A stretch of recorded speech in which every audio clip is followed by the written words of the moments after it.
see you. Now, it has been called as this short man syndrome or the Napoleon complex. But what's it really like for men who feel that they don't quite measure up? A new documentary tonight follows men like Paul Goldstein, who at 4'11" says being short is a curse. I hate just the sounds of the words I don't like. When you just say 4'11", it just, I don't know, I kind of cringe when I say it. Don't really fit in Essex, really, and get looked at a lot by the more chavvy kinds of people, get the occasional abusive remark. Oi, mate, are you a midget?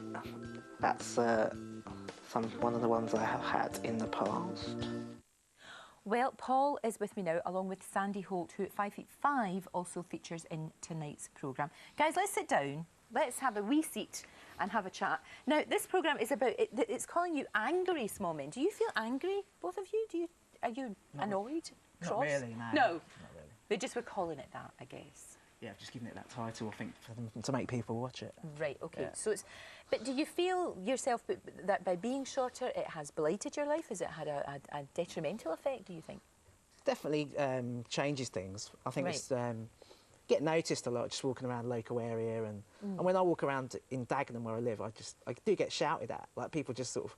I was walking down the street the other day and some bloke in a car just went, midget, just like that, you know. I get that quite a lot. Do you ever retaliate? Do you ever shout back? Sometimes. Sometimes. It just depends what mood I'm in. I mean, I've had it all my life, but, you know... But that just must get so... You just must get weary of that, do you know what I mean? I just kind of think it's weird, because I don't walk past... It's rude and it's cruel. Yeah, I don't walk past people and go, fat or thin, or, you know... Or great big tall person. Yeah, it's just strange. I don't know. And also, like, the fact that people can even think they can get away with it. Yeah. Like, that it's OK. I don't understand that at all, but... You know, if you're a different colour, they wouldn't shout things at you, would they? Or a different religion. It is you would like to think, you know. Yeah, and the fact that you're a complete stranger as well is really strange. Oh, it's weird. So how do you deal with it then? Do you just sort of put on a smile in the morning, or how do you cope with it? Yeah, I mean, I think you just have to get on with your life, you know. I mean, what can you do about it? You can't change anything. No. Just kind of...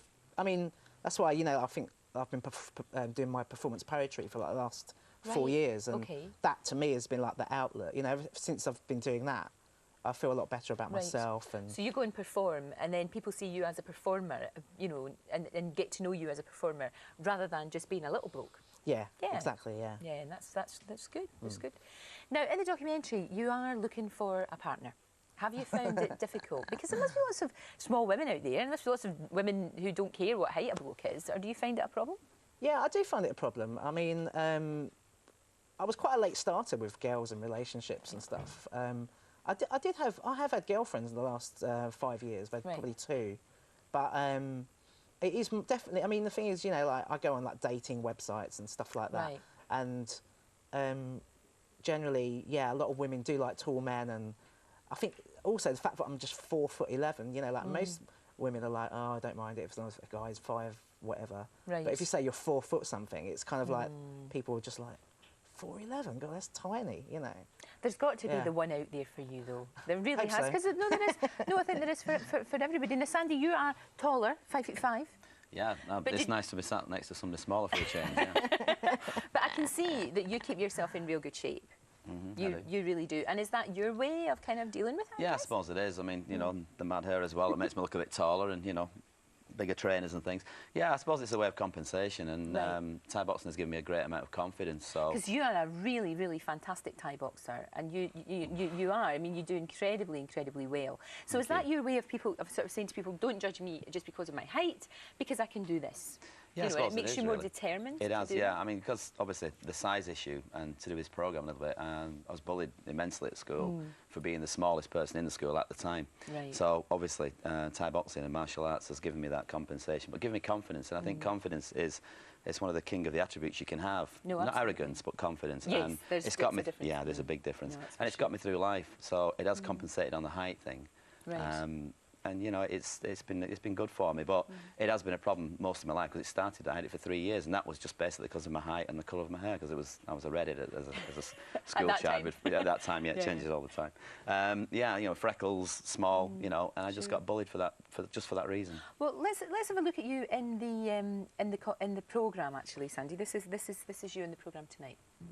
This is controlling the beast, hitting the bag, doing Thai boxing, working out, breaking records. I just think you know, it's not just the fact of testing myself, Sandy Holt, as a person, but also probably proving to those bullies from way back, you know, that I can do something and let them know that I'm still doing it as well. Because you're a fit bloke, and the hair does change. That was blue hair you had at that point. I'm going to turn around because you've got some. If you can see the back, you've got eyes in the back of your head. Look at that. Can you see? Isn't that great? You can see where you're coming from and where you're going as well. See where I've been. That's right. Exactly. But do you feel, both of you, that it has blighted your life? Or can you rise above this, do you think? Yeah, I mean, personally speaking, I think it's really only the last 5 years or so I've actually felt like comfortable in my own skin. Right. You know, I think I actually don't care now. You know, I'm happy to be the way I am. Sure. And I don't actually... I mean, obviously, day to day, you come up against certain things, but generally, I'm happy in my own body. But if you look at it, I mean, we've got some celebs here who are small. It has to be said. They're not tall. Look at little Danny DeVito. There he is, 5 feet. Prince, 5'2". Al Pacino, who I never think of as being a small man. You see, I never do.